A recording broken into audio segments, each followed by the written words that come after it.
Welcome back to my channel. So for today's video is gagawa na naman tayo ng panibagong vlog, and this vlog is clean with me plus a little bit quick tour in my empty house. So matagal ko na kasi itong hindi nalilinis itong bahay na to, and yan, sobrang kabok na talaga ng mga bintana niya kasi nga hindi pa naman talaga ako dito nakatira. Kumbaga dito lang ako nagvo-vlog dito sa bahay na to, pero hindi pa talaga ako dito natutulog kasi never pa ako natulog dito. Yan, parang ganyan. So binibisi-bisita ko lang, winawalis-walisan, pero yung as in cleanis talaga na punas-punas. So ayan, mata lang. Kasi mabilis magkabok dito sa bahay na to kasi malapit siya sa kalsada. And also a little bit quick tour. So itong bahay na to ay wala pa siyang masyadong gamit. So wala pang mga dining, sala set, ganyan. The same house lang talaga. Parang naka-prepare lang itong bahay na to. Just in case na mag-asawa ako is meron na akong bahay na madikit. So start na tayo guys, maglinis. Gagawin ko muna is magtatanggal muna tayo ng mga agyo kasi medyo marami siyang agyo. Pwedeng walis tambo yung gamitin natin or pwedeng ganito. Ang tanggal lang agyo.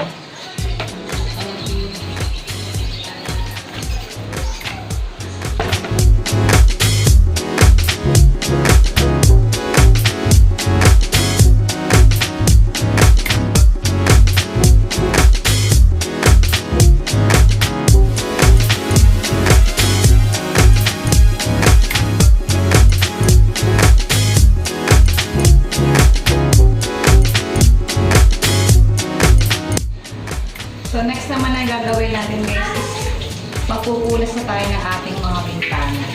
Kailangan ko lang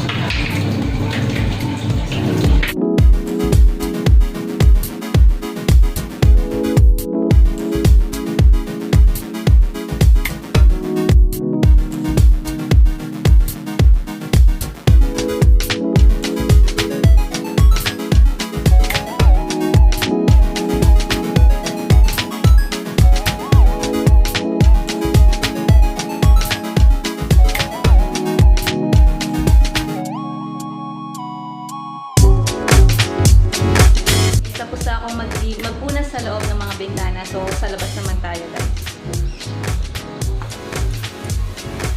Tayo sa labas.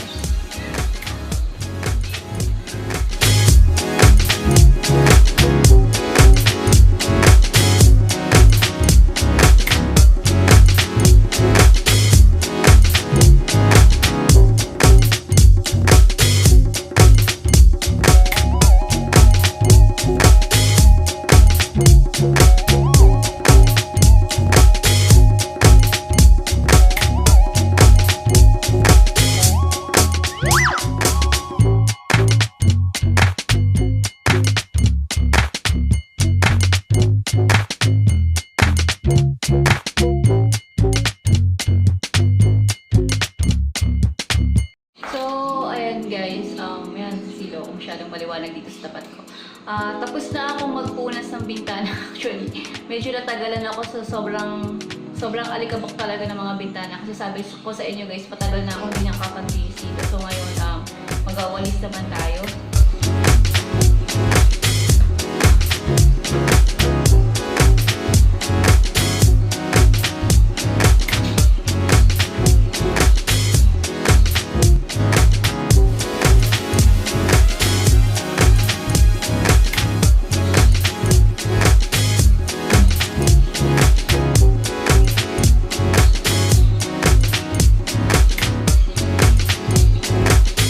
Ayan guys, tapos na akong maglinis. So, madali lang. So, medyo natagalan lang talaga ako sa paglilinis ng bintana guys. So, yan. So, naglinis ako ng bintana at saka nagwalis-walis lang. So, okay na yun guys. So, magki-quick tour muna tayo sa aking empty house. So, start muna tayo sa labas. Ito muna ako sa labas ng gate namin. So, dito ako mag-start para mas makita nyo guys. So, pasok muna tayo sa aming gate. So, ito yung pinakang labas pa niya guys. So wala pa siyang pintura yung pinakang labas. So ayan. Ayan guys. So pasok muna tayo sa aming gate. So, ito yung gate namin. So, ito yung nilinis ko kanina sa labas ng bahay namin. So, medyo dito ako natagalan kanina sa paglilinis kasi nga may mga nakahang na halaman. At saka meron pa ditong mga sako-sakong mga buhangin kasi nga ito yung mga natira dun sa hindi pa natapos kasi hindi pa ganun katapos yung bahay, yung sa labas ng bahay. Tapos meron din ditong mga tiles na natira. So, dyan lang siya nakatambak muna. And, of course, ito yung aming motor kasi dito is pump. So, mas maganda talaga kung may sarili kang pump. So, de kuryente siya. Automatic pag walang kuryente, wala din kayong tulong tubig. Kaya dapat mag-ipon talaga kayo. So, ayan.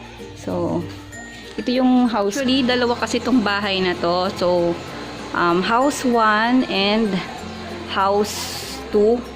So, dalawa siya. So, ano kami ng kapatid ko kung sino sa house 1 at house 2. So, sabi kasi ng mga matatanda daw is yan, pamahiin na daw. Dapat yung panganay ay nasa unahan. So, dito lang tayo sa house 1 kasi dito, pasok na tayo guys.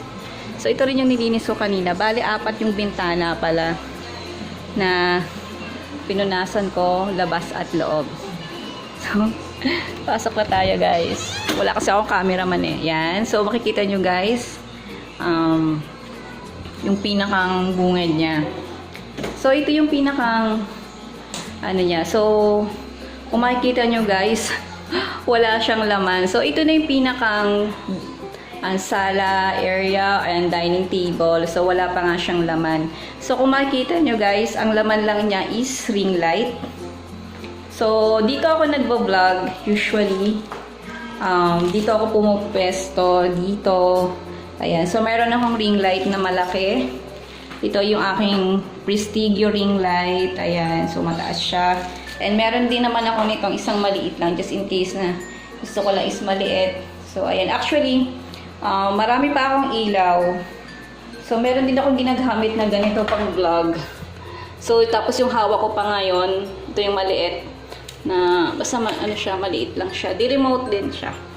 Tapos, yan. Tapos, yung pang-exercise ko, ayan, dyan din nakalagay. Actually, meron din akong dumbbell, jumping rope. So, nasa kabilang bahay kasi hiniram ng kapatid ko. So, ito yung una yung makikita dito sa bahay ko. And then, of course, meron pa ditong mga ibang gamit. Kasi yung ibang mga gamit dito is nabili ko na. Katulad ditong salamin. So, ayan, binili ko na siya. So, naka-buy one pay one kasi siya. So, hati kami ng kapatid ko. And of course, yung kortina. Binigyan ko siya ng kortina para hindi naman siya gano'n kalayg-galayg tayo sa labas. And itong mga upuan na to is galing to dun sa kabilang bahay namin. So, may kasama tong dining table. So, may kasama siyang dining table. So, hiniram ko muna siya. So, ito na yung pinakang sala area ko and dining table. So, meron din dito ito. So, dito na to. Yung kaisisan. Meron din ako dito tawag dito. Air cooler, yan. So, pwede din siyang gamitin. Lagyan lang natin ng malamig na tubig. And then, ano pa ba? So, pasok naman tayo dito sa aking kusina. Ayan. So, ito yung aking kusina. So, ito yung kusina ko, guys. Yan. Wala siyang laman. So, empty pa nga siya. As in, wala pang kalaman-laman. Ayan. Kita ko lang. Ito yung kusina ko. And dito, meron ako ditong rice cooker. So, bago lang siya. So, hindi pa rin siya nagagamit. So, itong rice cooker na ito is galing kay mama. So, bigay lang yan sa kanya. Since may rice cooker pa naman itong ginagamit. Ayan, binigay na lang yan. Tapos yun, nasa taas, bago din yun. Hindi rin ginagamit. So, nilagay na lang dito para lumot kalaman. And, ayan. So, ito yung mga galing din dito sa kabilang bahay. Sikip na kasi doon. So, dinagay mo na dito. Ayan, yung mga, meron akong mga, dito panlinis na rin naka-ready na just in case na yan. Naglilinis na ako para hindi na ako pupunta doon sa, sa kabilang bahay para kumuha ng panlinis. And ito mga, hindi ko alam kung para saan to. Binili ko lang, wala nang sabitan ng kung ano-ano, pero hindi ko pa rin siya nakakabit. So, ito na yung aking kusina. So, ayan siya guys. So, bukas-bukas pa siya. Ayan. So, pasok naman tayo sa aking CR. Ayan. Aking CR. Actually, maliit lang yung CR ko. Tapos yan, may hawakan. And of course, shower. Ayan. So, wala pa akong mga nakalagay dito na mga sabit-sabitan kasi hindi pa nakakabit. Pero actually, nakabili na rin ako. Kaso, hindi ko pa rin siya nakakabit. So, meron akong timba dyan. Ayan. So, madalang din ako maligo dito eh. Hindi pa ako nakaligo na ako siguro dito mga 2 beses pa lang. So, yan. Dito ng tissue, ganyan. So, ito yung aking CR. Ayan. So, meron tayo dyang exhaust fan para hindi tayo masuffocate. And patingnan natin. And next naman guys, ito yung unang kwarto. So dito ako first nagba-vlog. So dito yung talaga yung first na kung makikita nyo sa mga una kong video, dito ako nagba-vlog. So yan, may mga cortina, partner siya. Tapos itong ano dito, foam dito. So galing din to sa kabilang bahay. So actually, ayan, tatabasan pa siya kasi nga sobra siya. And ito na yung kanyang cover. So hindi pa rin siya nalalagay. And yung gagamitin ko dito ng bedsheet, yung mga punda is turn na din sa cortina. So, partner siya. So, hindi pa nga lang siya na ano. Kasi nga, di ba, nagkaroon ng quarantine. So, walang deliver ngayon kay Shopee. Kasi kay Shopee ko yan lahat binili. So, ayan. So, meron ako din dito ang cabinet. So, itong cabinet na to is galing yan dun sa kabilang bahay. Sa luma naming bahay, yung first bahay namin. So, wala siyang mapaglagyan. So, medyo magulo pa yan kung ano nung laman yan. Dyan din nakalagay yung iba kong gamit na mga pang-vlog, yung mga iba kong lights kasi mahilig ako sa mga ilaw na pang-vlog. So, ito rin, bumili na rin ako ng isang electric fan para magamit ko pag nagba-vlog ako kasi sobrang init. So, ito lang yung mapapakita ko yan. So, meron akong table dyan. So, meron dyang mga color kasi nandito yung pamangkin ko kanina. So, yan. So, kaming dalawa laging nandito. And next naman, punta tayo dito sa kabilang room. So, ito parang tambakan lang to as of now. Kasi nga wala pa siyang gamit. Ang laman lang nito is wheelchair. Wheelchair ng papa ko kasi nagkasakit siya dati. And ito kay mama kasi nagkasakit siya din dati. So, nahirapan siyang lumakad. Parang tungkod siya tapos nagiging upuan. And ito yung aking vanity mirror. So, hindi ko pa rin siya naayos guys. Pero gumagana siya. So, ilalagay ko yun sa kabilang kwarto ko pag ayos na. And, so, ito guys yung mga pinagbibili ko dati pa. So, kung napansin nyo dun sa banyo ko kanina, wala siyang mga sabitan ng mga, lagay ng mga shampoo, ganyan. Kasi nandito pa siya guys. So, ito yung binili ko dati pa. So, meron akong 2 ganito. So, magkaiba siya ng design. So, ayan. So, binili ko siya, matagal na itong nandito kasi nga hindi pa lang siya nalalagay. So, 2 piraso yung binili ko. Tapos, bumili rin ako ng mga, hindi ko nangangalay ako, wait. So, bumili rin ako ng mga ganito, mga sabit-sabitan, ganyan. Hindi ko alam kung saan ko siya paglalagay, pero feeling ko magagamit din naman siya. So, bumili rin ako nito yan, yung mga panglagay sa banyo pa rin, puro pang banyo. Yung shower curtain, tapos yung mga panglagay sa floor para hindi tayo madulas. Tapos, meron din ako dito mga wall clock. Pang banyo to kasi maliit lang.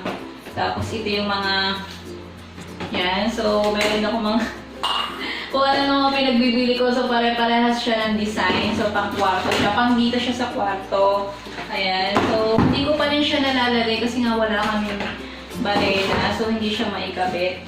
So, ayan. Tapos, ayan, i-stick ko lang ulit. Hinalot ko lang. So, ayan, meron din ako nito extra pang color ng buhok kasi nga plan ko nga mag-color ng buhok ngayong bakasyon. So, siguro mga May, ganyan. So, L'Oreal. So, 2 box siya kasi mahaba yung buhok ko. Kaya, 2 na agad. Parang nakastock lang siya. Umaga, parang hindi yung kung kailan gusto ko magkulay, saka lang ako bibili. So, nakastock lang siya dyan para kukunin ko na lang pag gusto ko na mag-color ng buhok. Tapos, meron din ako ditong TV. So, itong TV na to, binili ko siya last February yata. February, so hindi ko pa rin siya nagagamit. Kasi nga, hindi ako nakabili ng TV Plus. Kasi dati, bibili na sana ako ng TV Plus. Kaso, yun nga, nagkaroon ng issue si EBS na baka hindi ma-renew yung franchise, ganyan. So, the whole day yung pagbili ko. Kasi sayang din naman, diba, kung bibili ako tapos hindi rin naman nagamit. So, ayan, gabok na din ng kamay ko. Ayan. So, meron din ako ditong monoblock. Yan, yung sa lamesa. Ay, hindi kita ba? So, ayan. Ipakita ko Wala. Yung monoblock na green. So, ito siya guys. Ayan, yan. So, mayroon din akong monoblock na green dito para just in case na gusto nga magkainan dyan or magkainan sa labas. So, may naka-ready na monoblock. Parang dalawa yata itong piraso. Actually, matagal na to. Yun, hindi rin naman masyadong ginagamit. Kumbaga, naka-stock lang siya dito sa bahay ko. Yan. Tapos marami itong mga monoblock chairs din. Marami din. Parang ginagamit pang handa-handa. So, nandiyan lang niya sa likodan namin. So, yun. Yung mga nandito. So, hindi ko na na-tour yung labas na yun. So, mamaya pakita ko na rin sa inyo guys. Para just in case na mag-vlog ulit ako ng house tour na to. So, makikita niyo talaga yung difference ng before and after. So, ayan. So, pakita ko lang yung pinakalabas namin sa inyo guys. Ito yung pinakalabas namin guys. Kung makikita nyo yan, medyo makalat pa siya. So, ito yung pinakang hallway namin, yung pinakang labas. So, plan pa lang namin din tong ipatiles ng kapatid ko. So, ayan. So, kung gustong tumambay dyan, so, pwede kang umupo dyan. And, ayan. So, meron pa dito. Dito yung pinakang labahan namin. So, hindi pa rin siya naayos. So, ito siya guys. So, madami pa diyang mga kahoy-kahoy kasi parang papagawa ata ng mga cabinet. Yan. So, hindi pa siya ganyan kaayos. So, yan yung pinakang labas namin. So, ayan. So, sabi ko sa inyo guys, dito dapat ako sa kabila. Sa likod ka. So, ayan, medyo duwag tayo. Medyo mapanlawin tayo. Kaya dito na lang tayo sa unahan.